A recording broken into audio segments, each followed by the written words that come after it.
Savannah, I'm so sorry to hear about the loss of your husband. I know that this is a heartbreaking experience, but death is a part of life, and no one can escape it. I'm sure that he did the best he could. In fact, Jim's battle with cancer was a true inspiration to us all. Thanks for your condolences, Mom. Jim had been fighting cancer with incredible resilience for almost 3 years. We had our share of tears, but we also had so many happy memories. I'll cherish those memories forever. I'm still grieving, but I'm starting to feel stronger, Mom. It's a shame that you and Dad couldn't make it to my husband's funeral yesterday, though. Yes, and we're really, truly sorry about that. As we get older, our bodies start to show the wear and tear of time. Just yesterday, I had a minor heart attack which caused immense pain in my chest. And I couldn't even breathe. Your dad was worried about my health, so we decided to stay home so I could rest and he could keep an eye on me. I apologized for not being able to be there for you, Mom. I hope you understand that I've been preoccupied with my husband's funeral. You know, it took time with the arrangements and stuff. Anyways, do you feel better? Oh, yes. I took some rest and now I'm feeling much better. But Savannah, where will you be staying now?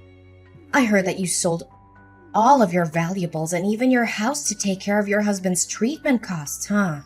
About that, I know this is a big ask, but I'm wondering if you would be willing to let me stay at your place for a while? I'm completely broke and I'm really struggling to make ends meet. I promise that I'll work as hard as I can to get back on my feet. I'll also start saving money to rent my own place as soon as possible. Well, we'd be glad to help you out, but I have received word that you are in a state of financial distress as a result of your association with loan sharks. Is that correct? Yes, Mom, I'm also dealing with those people. Honestly, my husband's medical expenses were too expensive for me to handle, and he didn't have health insurance. I went to the bank, but they didn't agree to lend us any money due to my bad credit score. I really had no other choice but to borrow from loan sharks. Honestly, I can't believe that you're stupid enough to get a loan from those gangsters. I know that they've been to your house and workplace several times demanding payment, and they even beat you up a few times. Is that right? How did you find out about that? Well, if you already know, then I have no reason to hide it anymore. It's true what you just said. They began by threatening me, but their aggression escalated over time, culminating in violence. I'm sorry I didn't tell you sooner, but I didn't want to worry you or anyone in the family. Have you lost your mind, Savannah? Seriously, if I let you stay in my house, those racketeers would show up every day and cause us a lot of trouble. How will me, your father, and your brother live in peace, knowing that there are criminals who could potentially harm us? What kind of person are you, putting your own family at risk like that? Please, Mom, just hear me out, okay? I know loan sharks are dangerous, but I'm doing everything I can to pay them back. This is a difficult time for me, but I promise it's not forever. I'll work tirelessly to pay off my loan. I'm so close to being debt-free. Then everything will be solved. Close to being debt-free? Don't make me laugh. You think I'm stupid enough to believe that? How are you gonna clear your debt with the nickels and dimes you earn every month? Your monthly salary isn't even enough to cover your basic necessities, let alone paying your debt. Save your breath. Don't even bother trying to convince me to let you in my house. Please believe in me, Mom.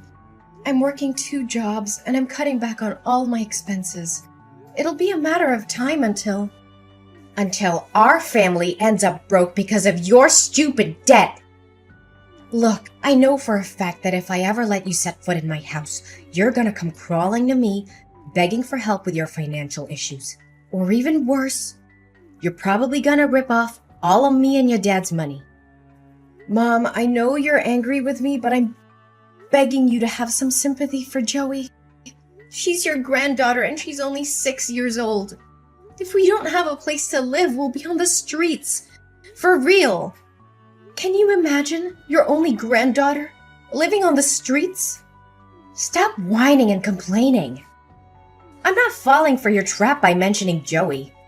You think you're so important because you gave birth to Joey? Well, guess what? She's not my only granddaughter. I also have your brother, Max. And when he gets married, he'll give me even more beautiful grandchildren. Okay, fine. I can understand that I'm not welcome in your house, but I'm only asking you for one favor. Can you please let Joey stay with you guys? Considering my current situation, I'm afraid I won't be able to provide my beloved daughter with enough love, care, and a good environment for her to develop both physically and mentally. I promise to make a plan to pay off my debt and not to let it impact our family's finances. Just please allow Joey to live with you guys. Well, maybe I can agree with that. But give me a few minutes to think. Wait, I just thought of something. The moneylenders also know about your daughter, don't they? Well, yeah. Why do you ask that question? So, if she stays with us, those thugs could also come to my house and use Joey as a hostage to force you to pay for your loan. No way. I don't want to deal with those criminals and be harassed by them day after day. Look, I'm not going to let you or Joey stay with us. Both of you, stay away from our peaceful life as far as possible. What? How could you even say no to an innocent 6-year-old girl like Joey? She doesn't know anything, and she has nothing to do with my debt. Can you please reconsider your decision? Look, I said it, and this is the last time I'm gonna repeat myself. I don't want you or Joey to appear in my life ever again. It's your own problem, so why don't you take matters in your own hands? Don't be a parasite and live upon your own parents like that. Mom, but... I officially announce that you and I are no longer mother and daughter. Next time when you see the moneylenders, tell that to their face so they won't disturb me or your dad. You've been a burden to us since you were born, and now you have the audacity to ask us for help? If I knew one day this would happen, I would have cut ties with you long ago. Savannah? Are you there? We're in big trouble. Can you help us out? Mom? What's the matter? I thought you already cast me out and deleted my phone number. Anyways, make it quick, because I'm in the middle of my work, so I won't be able to talk to you for long. Who do you think you are to talk to your own mom with that attitude? Look, you need to help your brother because he's in hot water. You mean Max? What happened to him? Your brother's gambling addiction got him into big financial trouble. Now he got into debt because he was gambling away all of his money. He even mortgaged our house for a loan despite not affording the monthly payments. We're in a really bad position right now. If we don't do anything about it, there's a high chance we'll lose our house. Goodness, why am I not even surprised? You already know that Max is addicted to gambling a long time ago, but you never did anything to stop him. When I warned you about the consequences, you told me to shut up. Mind my own business and that he was just gambling for fun. Honestly, Max being in debt is the outcome that you could have easily avoided, but you chose not to. I know, Savannah, and I regret not having taken any action. But what's the point of crying over spilled milk? The most pressing matter at hand is to find a solution to the current predicament. Would you agree, my dear? You know what they say. Blood is thicker than water. We're family, right? So there's no reason for you not to lend us a helping hand in this difficult time. So, after all the things you did to me, including faking being sick so you could avoid attending my husband's funeral and refusing to help me and my daughter, suddenly we become family again? Please, spare me the act. I've already seen past your mask. What? How did you find out about that? I can already see the wheels turning in your head, wondering how I found out about your malingering. Well, I came all the way to your house and I asked the neighbors myself. Unsurprisingly, they told me that you were strutting around the house like a spoiled hen as usual. I could easily guess your true intention of not going to my husband's funeral. Either you wanted to avoid getting yourself into trouble with the loan sharks, or you were just too afraid that I would ask you for help. Oh, Savannah, please don't misunderstand me like that. I didn't attend the funeral because I wanted to keep you safe. I couldn't bear to tell you in person that I wanted to cut ties with you. I knew it would have come as a big shock to you, and I didn't want to add to your pain. You said it yourself. You have cut me off from your life. Why do you suddenly come back and ask me to help Max with his problems? Well, who else could I be asking other than you? You, Max, your father, and Joey are my only family in this world. And how am I supposed to help you out when I myself already have a problem with finances? Do you know that me and Joey are now living in a homeless shelter? It's all thanks to your kindness, Mom. What? Homeless shelter? You can't even afford to rent public housing or a small apartment? I thought you would have changed by now. Gosh, 1 year has passed and you're still dirt poor like the last time I saw you. If I knew that you're still living like a rat like this, I wouldn't bother wasting my time talking to you. Just get out of my life. I don't want anything to do with you anymore. Yeah, thanks, Mom. I really appreciate it. And I would also be more thankful if you don't suddenly appear in my life just to talk down to me like this. Just delete my number. Whatever. Yeah, I'll delete your number even if you didn't tell me to.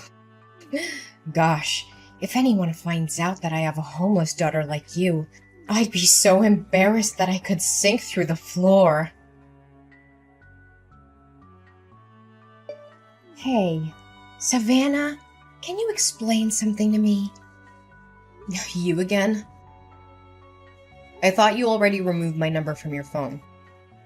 What's the problem this time? Look, I know this sounds crazy, but Max told me he saw you getting out of a fancy car in a stunning dress. He said he was sure it was you because he recognized your birthmark on your shoulder. I don't know what to think. Maybe he was daydreaming, or maybe he mistook you for someone else. But I had to ask. Was it you? Well, he wasn't wrong. It was me. And I also saw Max searching garbage for food or something to sell. What happened to you guys? Where are you living now? Our living situation doesn't have anything to do with you. But you? There's no way an impoverished girl with a large debt like you can have an expensive car and luxury clothes like that. It just doesn't add up. How on earth could it happen? I know. This must be a joke. You may be able to fool Max, but I'm not easily misled. Well, suit yourself. You can choose to believe it or not, but it won't change the fact that I'm now living the best life I could have, alongside the people that love and care for me. I would hazard a guess that you're still finding it difficult to make ends meet. Would I be correct? Explain to me what happened. How did you get so rich all of a sudden? Wait. Don't tell me that sex worker is your new job. Well, what else could you possibly do other than leeching off rich men? Seriously, if you don't have anything nice to say, please don't say anything at all. Anyways, back to my story. I was minding my business on my way to work when I witnessed a crime. A woman was having her purse snatched, and I knew I had to do something. I chased after the robber and was able to get the purse back. Let me guess. You found a lot of money in the purse and you just decided to keep it for yourself. How convenient for you. If I had known how quickly you can make money like that, I would have told Max to do the same thing. Could you stop interrupting me like that? Goodness, you're just as impolite as the last time we talked to each other. Fine, fine. Go on. I can't believe you dare to talk to your own mom in that manner. Okay, so after I returned the purse to the woman, she invited me to dinner. We shared our stories with each other, and it turned out that she was a wealthy woman named Daisy, whose husband, Mr. Johnson, owned a famous fine dining chain. Mr. and Mrs. Johnson couldn't have children together, so after hearing my story, they expressed their sympathy and decided to adopt me as their daughter and Joey as their grandchild. They were also kind enough to help me pay off the rest of my loan. Whoa, hold on right there. So you're telling me you were adopted by a wealthy family? I thought that only happened in fairy tales. How could you strike it lucky like that? This is totally unfair. You're living the high life while we're stuck living in a tent on the streets. Unacceptable! Well, I guess that's what they always say. When one door closes, another one opens. Actually, it's not unfair at all. In fact, you guys got exactly what you deserved. You ruthlessly told me that you no longer considered me as your daughter anymore. And neither Dad nor Max lifted a finger to stop you. You were all on the same boat, determined to kick me out of the house without even a moment's hesitation. What's even more devastating is that after finding out I was living in the homeless shelter, you didn't offer to help me. On the contrary, you even had the nerve to turn your back on me one more time. Honey, I know what we did was totally wrong, but we don't deserve to be punished like this. Look, Savannah, Mrs. Johnson seems like a kind woman who would be compassionate to what we're going through at the moment. Would you please ask her to adopt your brother as well? Maybe then she would let us stay in her big house. Abigail, you really have no sense of shame, do you? Why would Mrs. Johnson adopt Max when he still has his biological parents on his side? You and the rest of our family abandoned me when I needed you the most. And now that my life is finally starting to look up, you come crawling back to me, expecting help? What kind of person are you? Honestly, you shouldn't have shown your face at all. Savannah, please have mercy on us. I never thought things would turn out this way so quickly. Please think about all the years I've spent raising you to be the beautiful young woman you are today. I appreciate all the time and effort you put into raising me, but I can't forget how you abandoned me when I needed you the most. You were the one who cut ties with me, and you treated me like I was some kind of plague. You didn't even bother to weather the storm with me when I was at my lowest point. Honestly, how could you do that to your own flesh and blood? I know. But please think about Joey too. I bet she misses seeing her uncle and grandparents very much. You know what? I was the one who introduced you to Jim, your late husband. Do you remember that? You two were so good together, and all of your friends were so jealous when you got married to Jim. Yeah. You wanted us to become a couple because you were after his money. But then you strongly disapproved of our marriage when you found out he was an orphan. And after we got married, you encouraged me to divorce him when he got sick and his company went bankrupt. But I was determined to stand by my husband's side. So now you want me to thank you for introducing me to Jim? After everything you've done, you're shameless, Mom. Completely shameless. Oh, come on, sweetheart. Don't you see? Everything I did was for your own good. If you had divorced Jim like I told you to, you wouldn't have been deep in debt like you were back then. It was you who chose not to take my advice. So why are you blaming me for not helping you, huh? Look, just have a word with Mr. and Mrs. Johnson. Tell them to let us move into their house. Seriously, after getting to know how you treated me? Mrs. Johnson was livid with you. I don't think she even wants to see your face. So don't waste your time begging anymore. It's no use. Why did you appear at my wedding? I don't recall having invited you. And more importantly, how did you find out about it? Oh, Savannah. You might not know it, but I was watching over you the whole time. I know everything about you and your new family. You mean stalking me? Good joke. But serious talk here. You could have chosen anyone. But why an ordinary cashier like Michael? That part I can't understand. I mean, I didn't even know that job exists. Well, there are more important things in a marriage than money, you know. Michael always lights up my world with his positive energy. And we truly love and cherish each other. By the way, I've had enough of your constant texts and calls. I'm also tired of you showing up at my front door and making a fuss. I know Max got himself into trouble again, but ain't no way I'm gonna help you guys. I've already agreed to send you a monthly allowance and rented you a small apartment. That's the best I can do. Please help us, dear daughter. Max got back to his old way again. He swindled the money you sent me, gambled it all away, and ended up in debt again. And I can't believe he was stupid enough to actually steal a car and got caught by the police only 30 minutes after that.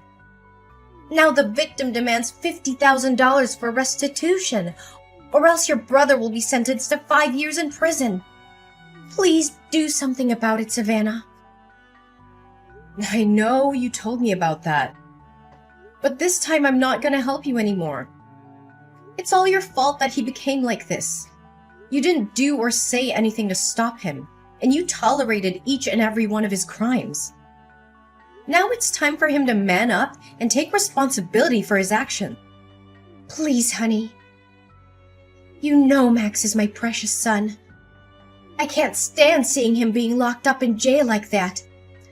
You saw me kneel down and beg for your forgiveness at your wedding. Didn't you? I know we did you wrong.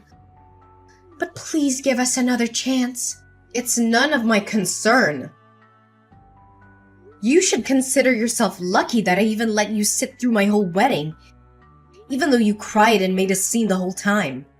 My adoptive parents were this close to calling the bodyguard to kick you out. I told you already. I'm not going to help you anymore. Max has to learn his lesson, and so do you. My mother, Abigail, was desperate to help my brother Max avoid getting arrested for the crime he had committed. She couldn't afford to pay the restitution the court had ordered. So she came up with a crazy plan. She used a fake gun to rob a bank. She was arrested almost immediately and sentenced to 2 years in prison. I do feel sorry for Max and my mom. I visited them in jail every now and then, but they always became angry when they saw me. They threw fits and blamed me for their being in jail. They seemed to be unable to see the error of their ways. After my dad left alone in the house, I invited him to live with us and my husband Michael. However, he refused, feeling ashamed of what he had done to me. He chose to live by himself in the apartment that I had rented for him. I hope that in the future, I'll be able to convince him to move in with us. After all, we are still a family. Looking back at everything I went through, I am so grateful for my life. There were times when I thought I couldn't make it, and I even considered suicide, but I found the courage to overcome tremendous challenges in life. I hope that my story can inspire others who are still fighting their own battle. No matter how difficult things may seem, it's important to never give up. There is always hope, and you are not alone.